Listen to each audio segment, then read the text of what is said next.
Намаз бәйгесе ул ярыш формасында кем дөресрәк намаз укый дип. Белеме күбрәк, кем суралар күбрәк өйрәнгән. 4 яшьлек Кәрим бик кызыксынып катнашучыларның җавапларын тыңлый. Шулпан авылына әнисе белән килгән, матур итеп бисмиллахны укый, башка дәгаларны теләп өйрәнә. Балабызның сәләте 2-3 яшьтән ачылды. Ул 3 яшьтән мәчеткә барам ди. Мин анда барыгыз ди, гаит бәйрәмнәренә. Алар әтисе белән шулай йөрделәр. Бик дингә бирелеп китте. Авыл һәм шәһәр мәхәлләләре каршындагы мәдрәсәләрдә ел буена укыган 120 бала үз белемнәрен күрсәтте. Бәйге балаларның яшенә карап 3 номинациядә узды.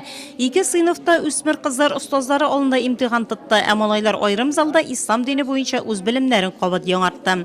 Мин ислам динен 4 яшымнан өйрәнергә тотындым. Миңа аны өйрәнергә әбием булышты, Дамилә әбием булышты. Мин хәзер инде 29 сүрә беләм.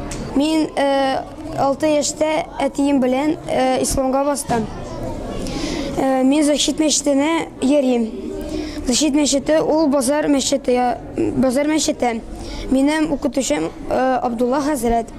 Сыңыннан бәйгедә катнашучыларга район мөхтәсибе Наил хәзрәт уку юлы тәмамлану уңайыннан котлавын җиткерде һәм рәхмәт хатлары тапшырды. Балаларга татлы күчтәнешләр дә әзерләнгән иде. Тапшыруыбызның тулы вариантын пәнҗешәмбе көнне Ислам нуры тапшыруында карый аласыз.